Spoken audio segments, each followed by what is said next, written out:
يقاتلون في سبيله صفا كأنهم بنيان مرصوص۔ سب تعریفیں اللہ رب العالمین کے لیے ہیں، بے شمار درود و سلام نبی اقدس حضرت محمد الرسول اللہ صلی اللہ علیہ وآلہ وسلم کی ذات گرامی پر، آپ کی آل طاہرہ اور آپ کے صحابہ کرام پر، اور قیامت تک آپ کی فرما برداری کرنے والے ہر مسلمان پر اللہ کی کروڑوں رحمتیں ہوں۔ حضرات علماء کرام، عزیز بھائیوں، دوستوں اور بزرگوں، اللہ رب العزت کے بابرکت کلام میں سے جو آیہ مبارکہ ابھی میں نے آپ کے سامنے تلاوت کرنے کی سعادت حاصل کی ہے، اس میں اللہ احکم الحاکمین نے ارشاد فرمایا، ان اللہ یحب الذین یقاتلون فی سبیلہ صفا کأنہم بنیان مرصوص، کہ اللہ رب العزت ان لوگوں سے محبت کرتے ہیں کہ جو اس کی راہ میں اس طرح صف بستہ ہو کر لڑتے ہیں گویا کہ سیسا پلائی ہوئی دیوار ہو۔ ترجمہ سماعت فرمانے کے بعد آپ یقیناً اس نتیجے پر پہنچے ہوں گے کہ اس آیہ مبارکہ میں جہاد کی اور مجاہدین کی فضیلت بیان کی گئی ہے۔ جہاد کا لفظ جہد سے نکلا ہے اور جس کے معنی کوشش کے ہیں۔ شریعت کی اصطلاح میں ہر وہ کوشش جو دین اسلام کو قائم کرنے، غالب کرنے اور رائج کرنے کے لیے کی جاتی ہے، اسے جہاد کہا جاتا ہے۔ جہاد کا نقطہ عروج اور نقطہ کمال قتال ہے، یعنی اللہ تعالیٰ کی راہ میں مسلح جد و جہد، تلوار کے ساتھ اللہ کے دشمنوں سے لڑنا، میدان میں آ کر دین حق کے اعداء کے خلاف سفارہ ہونا۔ عام معنوں میں جہاد کا لفظ اور قتال کا لفظ یہ مترادفات کے طور پر استعمال کیے جاتے ہیں۔ بدقسمتی سے ہمارے اندر اس حوالے سے بڑی غفلت پائی جاتی ہے اور ہمارے اندر ایک طرح سے کم علمی موجود ہے کہ ہم حقیقی معنوں میں جہاد کی اہمیت، عظمت، گہرائی اور گہرائی کو نہیں جانتے۔ ہمیں زیادہ تر اس حوالے سے بتلایا نہیں جاتا، ورنہ عام طور پر جہاد کو دین اسلام کا چھٹا رکن کہا جاتا ہے۔ جب ہم قرآن کریم کا مطالعہ کرتے ہیں تو یہ بات ہمیں واضح طور پر نظر آتی ہے کہ اللہ احکم الحاکمین نے اپنے کلام پاک میں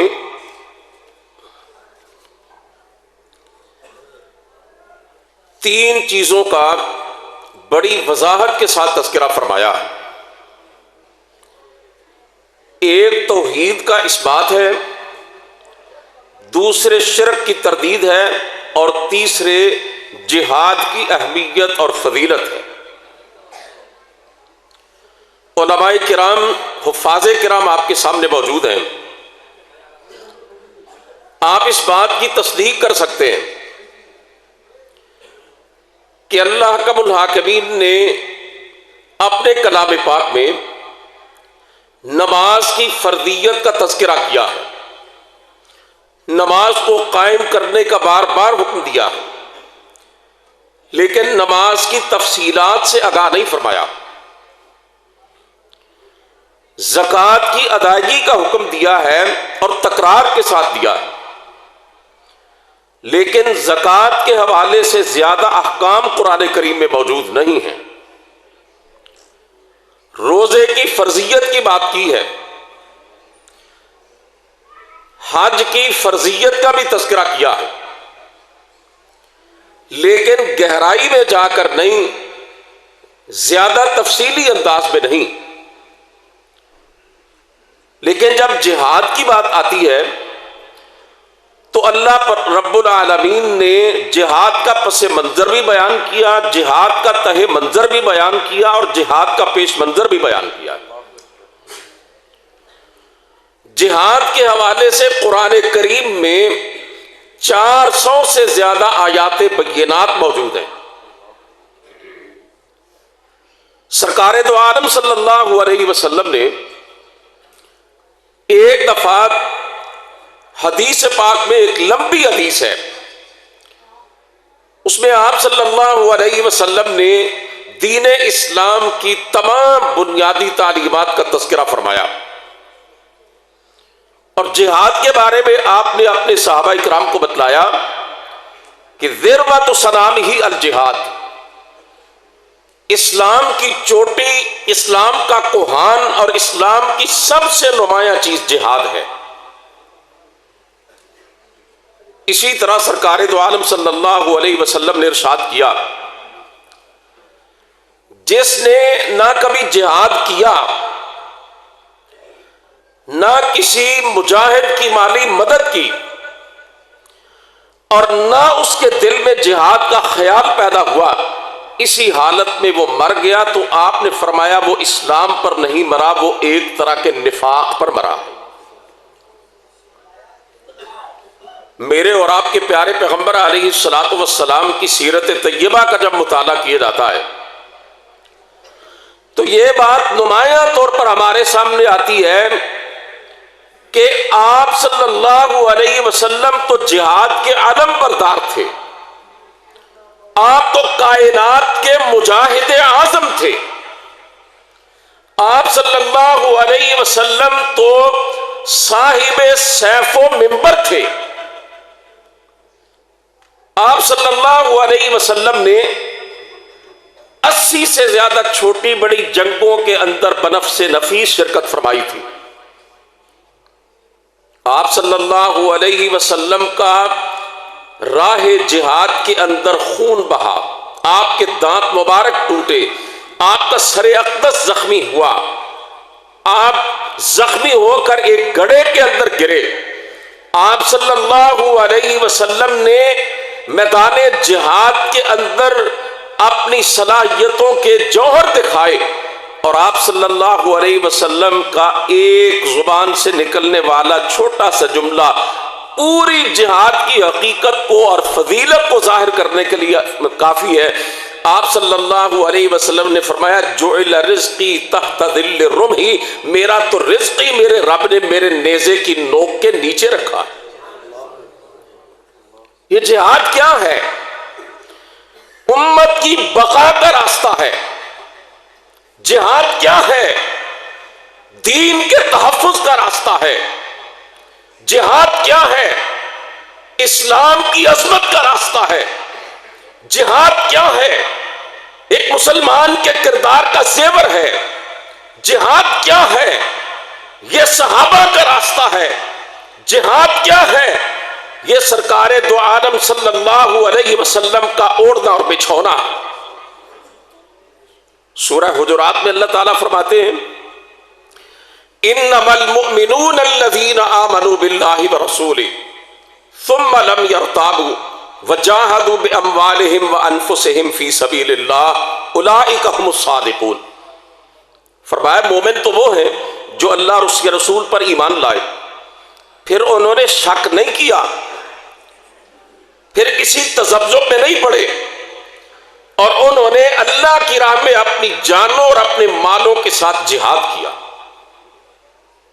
اسی طرح سورہ توبہ میں اللہ تعالیٰ ارشاد فرماتے ہیں الذین آمنوا وہاجروا وجاہدوا فی سبیل اللہ باموالہم وانفسہم اعظم درجۃ عند اللہ واولئک هم الفائزون۔ فرمایا جو لوگ ایمان لائے پھر انہوں نے ہجرت کی اور جانوں مالوں سے اللہ کی راہ میں جہاد کیا، اللہ تعالیٰ فرماتے ہیں کہ میرے ہاں تو ان کا بڑا اونچا درجہ اور وہی کامیاب ہونے والے۔ حضرات محترم، سرکار دو عالم صلی اللہ علیہ وسلم نے جب مدینہ منورہ کی طرف ہجرت فرمائی تو اس کے بعد تو 10 سالہ آپ کی نبوت کی زندگی میں ہمیں جہاد ہی جہاد نظر آتا ہے، قتال ہی قتال نظر آتا ہے، اور پھر اس کے ذریعے اسلام کی سربلندی اور عظمت کا ایک نیا باب ہمیں دکھائی دیتا ہے۔ آپ صلی اللہ علیہ وسلم کے صحابہ کا ترانہ جو میدانوں میں گونجتا تھا، جو دنیا کے اندر سنائی دیتا تھا، وہ کیا تھا؟ نحن الذین بایعوا محمدا علی الجہاد ما بقینا ابدا۔ وہ کہتے تھے لوگوں ہمارا تعارف پوچھنا چاہتے ہو، ہماری پہچان حاصل کرنا چاہتے ہو، تم جاننا چاہتے ہو کہ ہم کون ہیں، تم معلوم کرنا چاہتے ہو ہمارا کردار کیا ہے، تو سنو ہم وہ ہیں کہ جنہوں نے محمد کریم کے دست اقدس پر اس بات کی بیعت کی ہے کہ جب تک ہمارے جسموں میں خون کی ایک رمق بھی باقی رہے گی ہم اپنے پیارے پیغمبر کے ساتھ مل کر دین کی سربلندی کے لیے اللہ کے راستے میں لڑتے رہیں گے، جہاد کے راہ پہ چلتے رہیں گے اور اپنی جانوں کے نذرانے پیش کرتے رہیں گے۔ حضرت حرام بن ملحان رضی اللہ تعالیٰ عنہ رسول مقبول صلی اللہ علیہ وسلم کا خط مبارک لے کر ایک قبیلے کے سردار کے پاس جاتے اور وہ ظالم میرے نبی کا مکتوب نہیں پڑھتا، اپنا برچہ مارتا ہے رسول مقبول صلی اللہ علیہ وسلم کے قاصد کے سینے میں، وہ پشت کی طرف سے نیزہ باہر نکل آتا ہے۔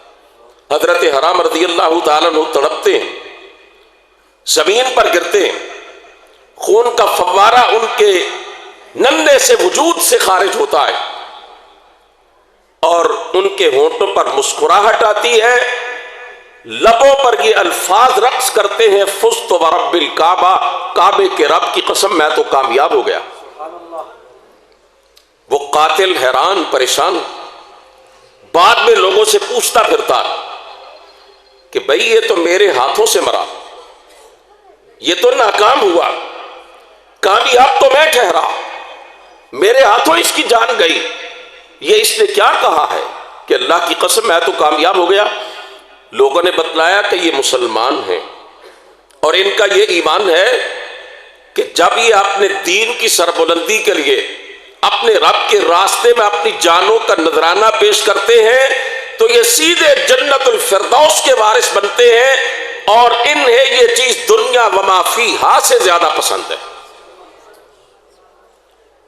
آج میں اور آپ جو مسلمان ہیں نا جی، اور اس وقت اللہ کے گھر میں بیٹھے ہوئے ہیں، یقین جانے اس کے پیچھے جہاد کا اور شہادتوں کا ایک طویل سلسلہ، صحابہ کرام سے لے کر آج تک اللہ کی راہ کے جانبازوں نے اپنے گلے کٹوائے ہیں، اپنا خون بہایا ہے، شہادتوں کے جام پیے ہیں، اور آج اللہ کا یہ دین ہم تک پہنچا۔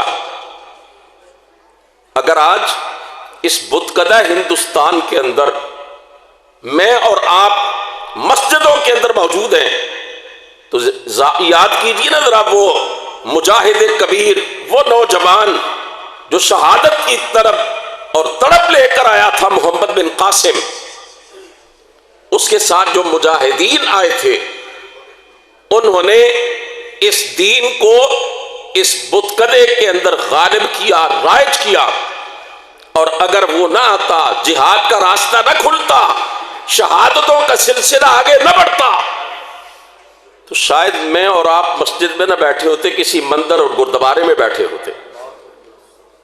اس کی وجہ یہ ہے کہ جو شہداء کا خون ہوتا ہے وہ انقلاب کی نوید ثابت ہوتا ہے۔ شہداء کے خون کا ایک ایک قطرہ حالات میں تبدیلی لاتا ہے، دین کی سربلندی کا ذریعہ بنتا ہے کہ بقول شخص سے شہیدوں کا لہو وہ خون ہے جس کی تجلی سے یقین افراد کے قوموں کے مستقبل سنورتے ہیں۔ اسی کی تابشوں سے آسمان فکر و دانش پر نئی صبح بکھرتی ہیں، نئے سورج نکلتے ہیں۔ میں آپ کے سامنے یہ عرض کرنا چاہتا ہوں کہ اسلام کی 1400 سالہ تاریخ کے اندر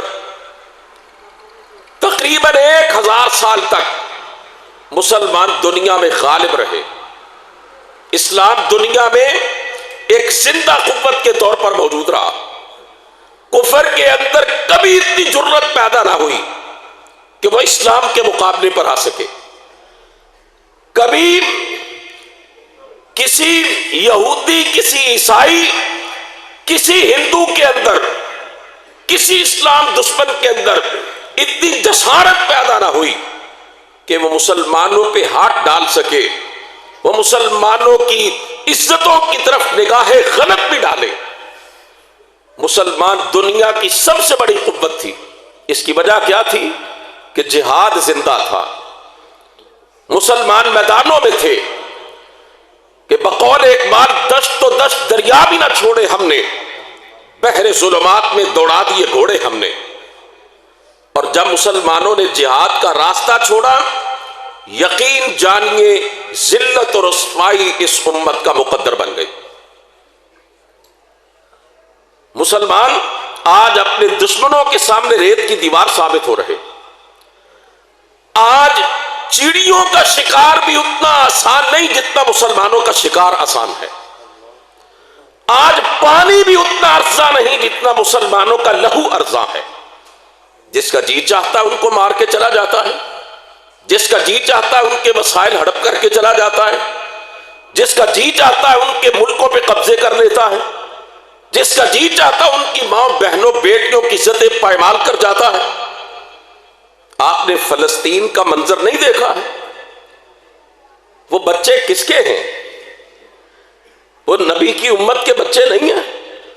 کیا وہ میرے اور آپ کے بیٹے اور بیٹیاں نہیں ہیں جن کو ہزاروں کی تعداد میں تڑپا دیا گیا؟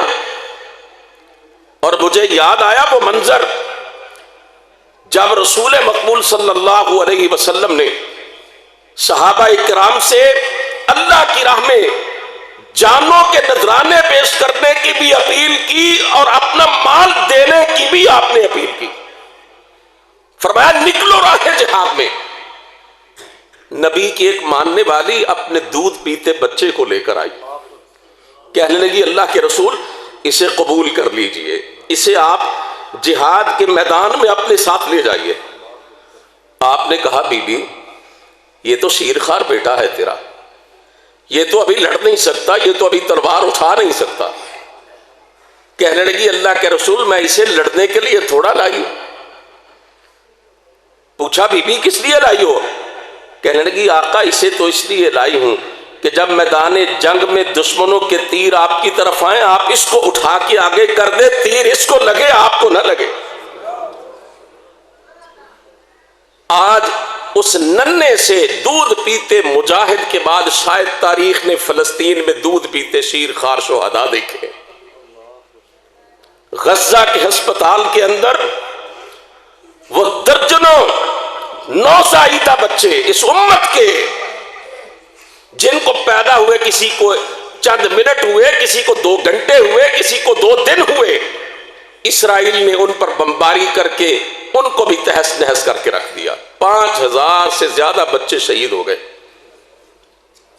4000 سے زیادہ مسلمانوں کی بیٹیاں خاک و خون میں تڑپا دی گئیں۔ اور اس امت نے جہاد کے راستے کو اس طرح ترک کیا، وہ بوڑھا فلسطینی اپنے پوتے اور پوتیوں کی لاشوں پہ کھڑا ہے اور کہہ رہا ہے میرے بیٹوں اور بیٹیوں جب روز قیامت میدان حشر میں اپنے نبی سے ملو نا تو کہنا یا رسول اللہ ہماری بوٹیاں اڑائی جا رہی تھیں اور آپ کی امت تماشا دیکھ رہی تھی۔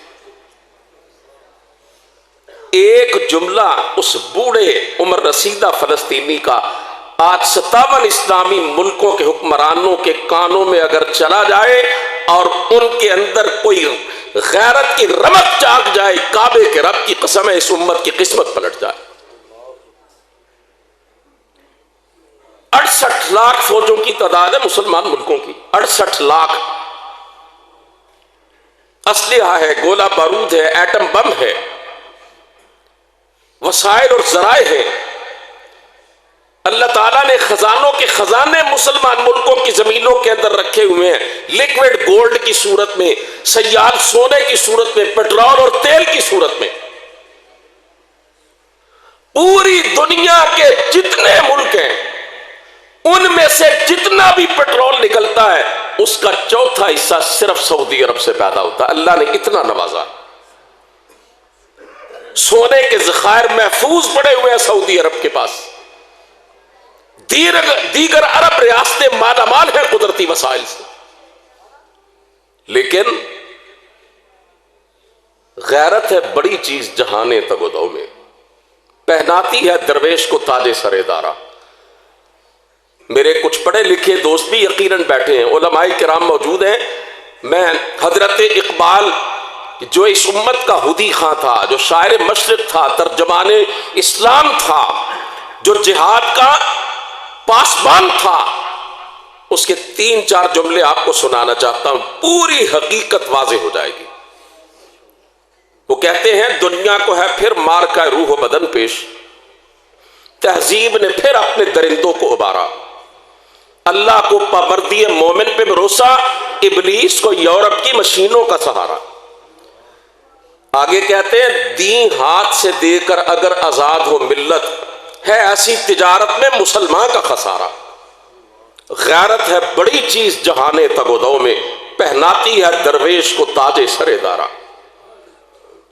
آج اس امت پر جو کیفیت بنی ہوئی ہے اس کی سب سے بڑی وجہ یہ ہے کہ اس امت نے جہاد کے راستے کو ترک کر دیا۔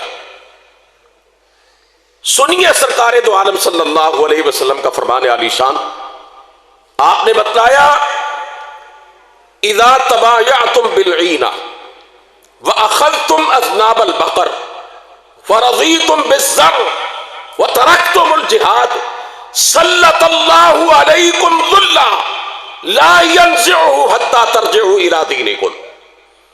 فرمایا وہ میرے ماننے والوں، میرا کلمہ پڑھنے والوں، وہ میری امت ہونے کا دعویٰ کرنے والوں، جب تم سودی کاروبار کرنے لگو گے، بیلوں کی دموں کو پکڑ لو گے، کھیتی باڑی پہ راضی ہو جاؤ گے، دنیا کے دندوں میں الجھ جاؤ گے، مال و دولت کے پیچھے بھاگنے لگو گے، آخرت کو فراموش کر بیٹھو گے اور جہاد کے راستے کو چھوڑ دو گے، فرمایا اللہ تم پہ ذلت مسلط کر دے گا اور اس وقت تک نہیں اٹھائے گا جب تک تم اپنے دین کی طرف یعنی جہاد کی طرف نہیں پلٹو گے۔ ایک اور حدیث پاک سماعت فرمائیے۔ حضرات محترم، وقت کم ہے، میں آپ سے یہ عرض کرنا چاہتا ہوں کہ یہ رسول کریم صلی اللہ علیہ وسلم کا فرمان جو میں آپ کو سنانے جا رہا ہوں، آپ نے اس کو گہری توجہ سے سننا ہے اور اس حدیث کے ایک ایک لفظ کو سماعت کرنے کے بعد آپ نے جو ہمارے مسلمانوں کے موجودہ حالات ہیں ان کا آپ نے تجزیہ کرتے جانا۔ آپ صلی اللہ علیہ وسلم نے فرمایا ایک وقت تم پہ ایسا آنے والا ہے کہ دنیا کی غیر قومیں، تمہارے دشمن تم پہ اس طرح ٹوٹ پڑیں گے کہ جیسے کئی کئی دن کے بھوکے دسترخوان پہ ٹوٹ پڑتے ہیں اور ایک دوسرے کو کھانے کی دعوت دیتے ہیں۔ یوشک ان تداعی علیکم الامم کما تداعی الاکلۃ الی قصعتها۔ کئی کئی دن کے بھوکے لوگ جب ان کو کھانے کو ملے تو دسترخوان پہ آتے ہیں، کیا حشر کرتے ہیں، کچھ نہیں چھوڑتے، فرمایا اس طرح دنیا کی قومیں تم پر ٹوٹ پڑے گی اور تم پر حملہ آور ہونے کے لیے ایک دوسرے کو پکاریں گی اور دعوت دیں گی۔ آج ہی کیفیت نظر آ رہی ہے۔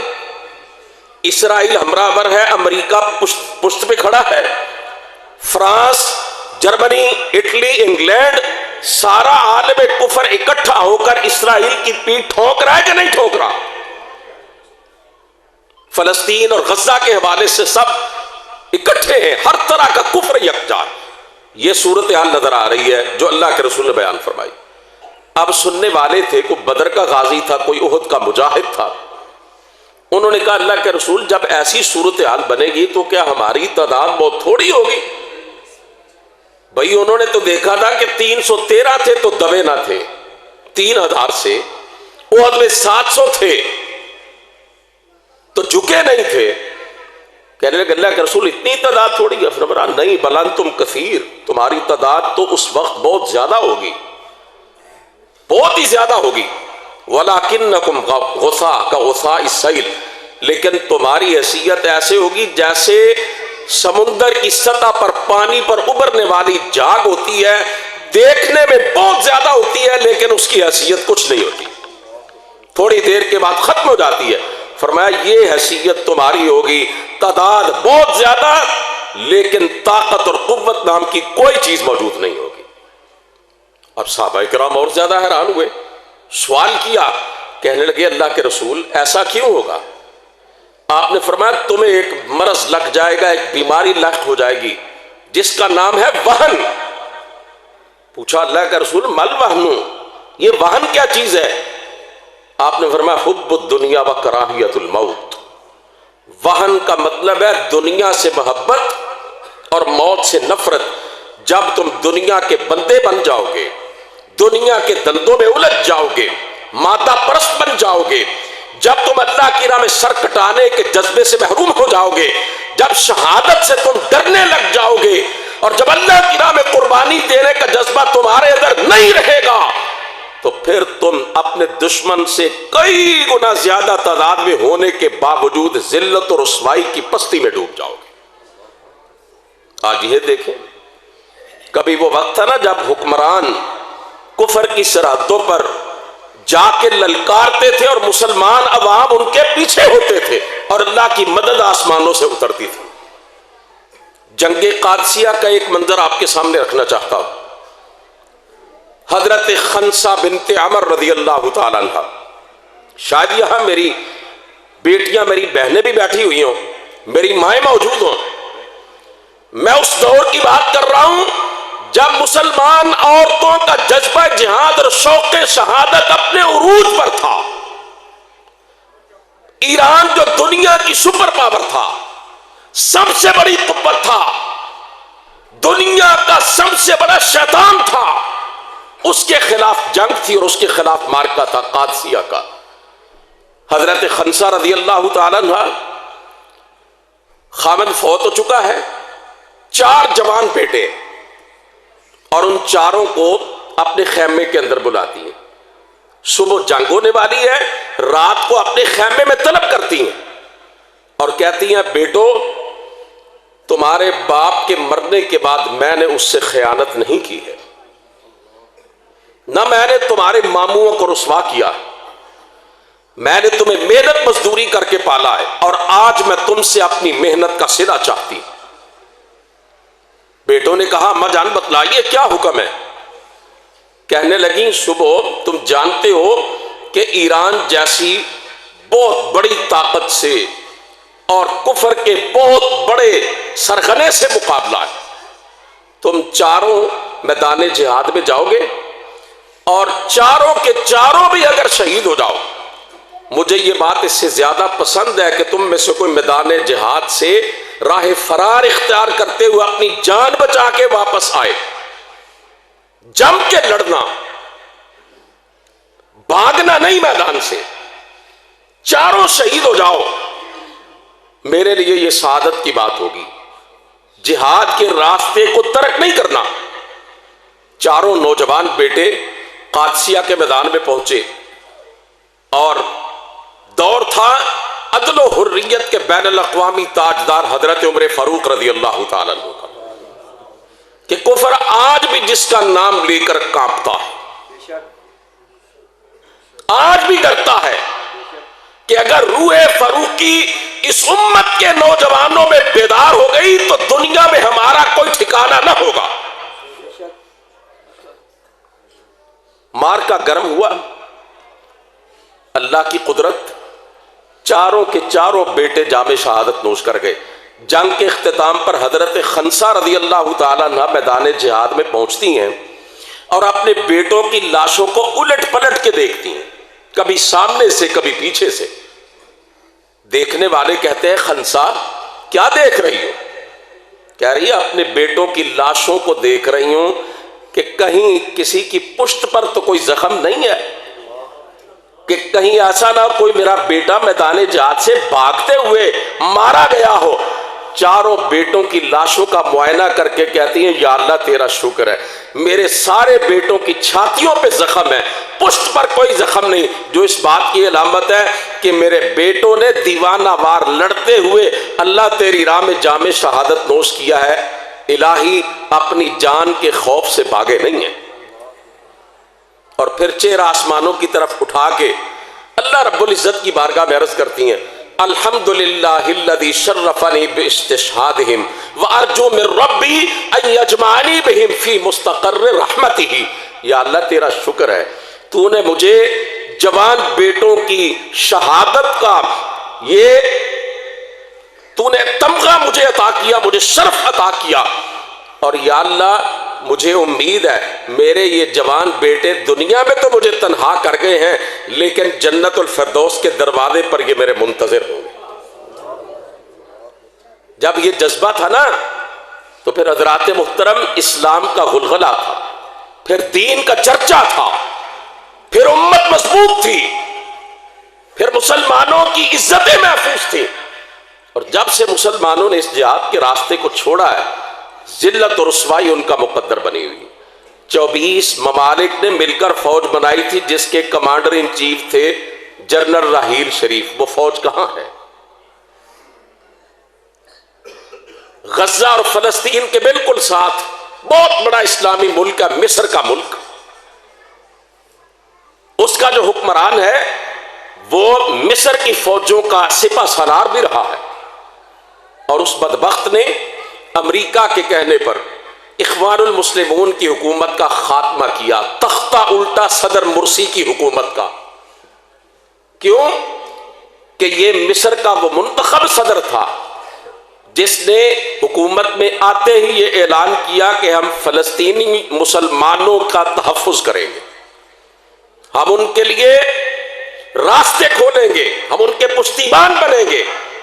اور اقوام متحدہ میں اس نے للکار کے کہا تھا اور دنیا والوں سنو، تم ہمارے نبی کے خاکے بناتے ہو، ہمارے پیغمبر کی توہین کرتے ہو، سن لو اگر ہمارے نبی کی عزت کرو گے تو عزت کرواؤ گے، اگر ہمارے نبی کی عزت نہیں کرو گے تو اعلان کرتا ہوں ہماری طرف سے عزت کی کوئی امید نہ رکھنا۔ اس مرسی کی حکومت کا تختہ الٹا اسی جنرل عبد الفتاح السیسی کے ذریعے امریکہ نے، اور اس نے اپنے ہی ہم وطنوں کو، اخوان المسلمون کے ہزاروں جاں بازوں کو چند دن کے اندر اندر شہید کر دیا، خاک و خون میں تڑپا کے رکھ دیا۔ آج اس بے غیرت کے اندر اتنی جرت نہیں پیدا ہو سکی کہ اپنی ہمسائیگی میں چند گز کے فاصلے پر مسلمان فلسطینی، ان کے بچے، بوڑھے، مرد اور عورتیں، ان کی بوٹیاں اڑائی جا رہی ہیں، اور ان کے حوالے سے کوئی ایک لفظ بھی اپنی زبان سے نکال کرے اسے اتنی بھی جرت نہیں ہوئی۔ اور حضرات محترم، آخری ایک بات آپ کے سامنے رکھنا چاہتا ہوں۔ ابو جہل کا نام سب نے سنا ہے، کیوں بیٹے آپ نے بھی نام سنا ہے ابو جہل کا؟ یہ جو چھوٹے چھوٹے بچے بیٹھے، رسول کریم صلی اللہ علیہ وسلم نے اسے اپنی امت کا فرعون قرار دیا تھا، اور اس فرعون کو کس نے جہنم رسید کیا تھا؟ یہ اسی طرح کے دو شہباز اور شاہین تھے، 14، 15، 16 سال کی عمروں کے۔ جن کی ماں نے انہیں کہا تھا بیٹا تم اگرچہ عمر میں چھوٹے ہو لیکن کام تمہیں بہت بڑا سونپ رہی. انہوں نے کہا اماں بتلائیے. کہا بدر کے میدان میں تم نے کل ابو جہل کو مار کے آنا ہے. ایسا نہ ہو کہ وہ بھی زندہ رہے اور تم بھی زندہ رہو, یا مر جانا یا مار دینا. انہوں نے کہا ماں جان اس نے ہمارا کیا بگاڑا ہے؟ ماں نے کہا تمہیں پتہ نہیں ہے وہ تمہارے نبی کو گالیاں دیتا ہے, تمہارے نبی کی شان میں گستاخیاں کرتا ہے, اسے زندہ رہنے کا حق نہیں ہے. ابھی ان کی مسیں بھی نہیں بھیگی تھیں, مونچھیں بھی نہیں پھوٹی تھیں, نوخیز نوجوان اپنی تلواریں لے کر میدان بدر میں پہنچے. حضرت عبد الرحمن بن عوف رضی اللہ تعالیٰ عنہ آگے واقعہ بتلاتے ہیں کہ میں نے اپنے دائیں طرف دیکھا ایک بچہ ہی کھڑا تھا. میں نے کہا یہ میرے کس کام آئے گا؟ میدان جنگ میں بڑا بڑا سخت وقت بھی آدمی پہ آ جاتا ہے, اگر مجھ پہ دشمن نے حملہ کر دیا تو یہ میرا کیا تعاون کریں گے؟ کہتے ابھی سوچ رہا تھا کہ بائیں طرف بھی ایک ویسا ہی بچہ کھڑا تھا اور اس نے پوچھا چچا جان ہمیں بتلائیے ابو جہل کون ہے اور اس وقت کہاں ہے؟ کہتے میں نے کہا بیٹو تم ابو جہل کے بارے میں کیوں پوچھ رہے ہو؟ کہنے لگے ہماری ماں نے ہمیں یہ بتلایا, مر جائیں گے یا ماریں گے اس ناری کو, سنا ہے گالیاں دیتا ہے محبوب باری کو. یہ کہتے کہتے غیرت سے ہوئے منہ لال دونوں کے اور شہادت کے لہو سے تمتمائے گال دونوں کے. کہتے میں نے اشارہ کیا, وہ گھوڑے پر بیٹھا اپنی فوج کی صفیں درست کر رہا ہے. کہتے میں نے اشارہ کیا, دونوں بچے یوں نکلے جیسے تیر کمان سے نکل کے جاتا, اور دیکھتے ہی دیکھتے گرد و غبار کا ایک بادل چھا گیا. کہتے جب وہ چھٹا تو میں نے دیکھا کہ ابو جہل ملعون اپنے گھوڑے سے گرا تڑپ رہا ہے اور ان دونوں نوجوانوں کی تلواروں سے اس کا ناپاک خون ٹپک رہا ہے. اور میں یہ بھی عرض کرنا چاہتا ہوں الحمدللہ عالم اسلام کے حکمران بے غیرت سہی, بزدل سہی, بے حمیت سہی, یہ فوجوں کے کمانڈر ہیں, ان کے اندر کوئی شجاعت اور دلیری اور جہاد اور شہادت کا ذوق نہیں ہے, لیکن اللہ جانتا ہے اس امت کے نوجوانوں کے اندر آج اس گئے گزرے دور میں بھی جذبہ جہاد موجود ہے. اگر حکمران سرحدیں کھولیں, ان کو جانے کی اجازت دیں, آج ہزاروں نہیں لاکھوں امت محمدیہ کے نوجوان اپنی چھاتیاں فلسطین کے اپنے بھائیوں کے دفاع میں اسرائیل کی گولیوں کے سامنے کھڑی کرنے کے لیے تیار ہیں. آپ نے دیکھا نہیں ہے یہ کچھ عرصہ پہلے روس پتہ ہے کون سا ملک تھا جس کے بارے میں کہا جاتا تھا یہ جہاں پہ یہ ریچھ پنجے جما لیتا ہے نا وہاں سے پھر دنیا کی کوئی طاقت اس کو ہٹا نہیں سکتی. اور یہ جب جہاد افغانستان جاری تھا نا جی, ہمارے اپنے بعض بے وقوف کہا کرتے تھے یہ افغانی تو خواہ مخواہ روس سے لڑ رہے ہیں, یہ اپنے آپ کو مروا رہے ہیں, کچھ بھی حاصل نہیں ہوگا انہیں. اور آپ نے دیکھا جہاد کی برکت سے سوویت یونین ٹوٹی, رشیا ٹوٹا, اور اس کے اتنے ٹکڑے ہوئے کہ گنے بھی نہیں جا سکتے. ایک وقت ایسا آنے والا آج امریکہ بھی وہاں سے ذلیل و رسوا ہو کے نکلنے پر مجبور ہوا ہے نا جی. آپ دیکھیں گے جہاد کی برکت سے انشاءاللہ العزیز امریکہ بھی شکست کا شکار ہوگا. جہاد کے نتیجے میں انڈیا کے بھی ٹکڑے ٹکڑے ہوئیں گے اور اللہ کا دین انشاءاللہ العزیز غالب آئے گا. جہاد کا راستہ عزت کا راستہ ہے, عظمت کا راستہ ہے, تحفظ کا راستہ ہے, دونوں جہانوں میں کامیابی کا راستہ ہے. اور جو اس راستے میں اپنی جانوں کے نذرانے پیش کرتے ہیں اللہ رب العزت نے ان کو پروٹوکول دیا ہے وَلَا تَقُولُوا لِمَنْ يُقْتَلُ فِي سَبِيلِ اللَّهِ أَمْوَاتٌ, جو میری راہ میں اپنی جانیں قربان کر جائے انہیں مردہ مت کہنا. ایک جگہ پہ اللہ فرماتے ہیں وَلَا تَحْسَبَنَّ الَّذِينَ قُتِلُوا فِي سَبِيلِ اللَّهِ أَمْوَاتًا, جو میری راہ میں اپنی جانیں پیش کر دیں ان کے بارے میں یہ خیال بھی نہ کرنا کہ وہ مردہ ہیں. اللہ فرماتے ہیں بل احیاء عند ربهم یرزقون, بلکہ وہ زندہ ہیں اور ان کو ان کے رب کے ہاں رزق دیا جاتا ہے. علماء کرام موجود ہیں, تائید کریں گے. یہ دو جملے میں آپ کے سامنے رکھنا چاہتا ہوں. حضرت جابر بن عبداللہ رضی اللہ تعالیٰ، حضرت جابر بن عبداللہ رضی اللہ تعالیٰ، ان کے والد میدان احد میں شہید ہو گئے. 9 بیٹیاں تھیں ان کی، یتیم ہو گئیں. حضرت جابر رضی اللہ تعالیٰ عنہ اکیلے ان کے کفیل تھے. بڑے پریشان ہوئے، اللہ کے رسول کے پاس آئے اور اپنا دکھڑا سنایا کہ میرا باپ اللہ کے نبی بڑا قرضہ چھوڑ کے دنیا سے چلا گیا ہے، 9 میری بہنیں یتیم ہیں، ان کی شادیاں بھی کرنی ہیں. آپ نے پہلے تو تسلی ان الفاظ میں دی، ان اللہ کلم اباک شفاہا، اور جابر تیرے باپ کی شہادت کو اللہ نے اس طرح قبول کیا، اللہ نے اپنے سامنے کھڑا کر کے تیرے باپ سے باتیں کی ہے. یہ شہید کا پروٹوکول ہے اللہ رب العزت کی طرف سے. تو حضرات محترم، یہ فلسطینی شہداء کا لہو انشاءاللہ العزیز رنگ لائے گا، اور اس کی برکت سے آپ دیکھیں گے وہ وقت آئے گا جو اللہ کے رسول نے بتلایا کہ تم یہودیوں کو قتل کرو گے، حتیٰ کہ کوئی یہودی کسی پتھر یا درخت کے پیچھے بھی چھپا ہوگا تو وہ درخت اور پتھر بھی بول کے کہے گا یا مسلم ھذا یہودی ورائی فاقتل، یہ میرے پیچھے یہودی چھپا ہوا ہے، اس کو مار ڈال. تم انہیں قتل کر دو گے. انشاءاللہ جہاد فلسطین کے نتیجے میں اور ان کی قربانیوں اور شہادتوں کے نتیجے میں وہ وقت آ کے رہے گا. اسرائیل اپنے باپ جس کی نجائز اولاد ہے اسرائیل، امریکہ، انشاءاللہ العزیز امریکہ سمیت تہس نہس ہوگا، اور اسلام کے عروج کا، نشأت ثانیہ کا، دین کے غلبے کا ایک نیا دور آپ عنقریب طلوع ہوتا ہوا دیکھیں گے. وآخر دعوانا ان الحمد للہ رب العالمین.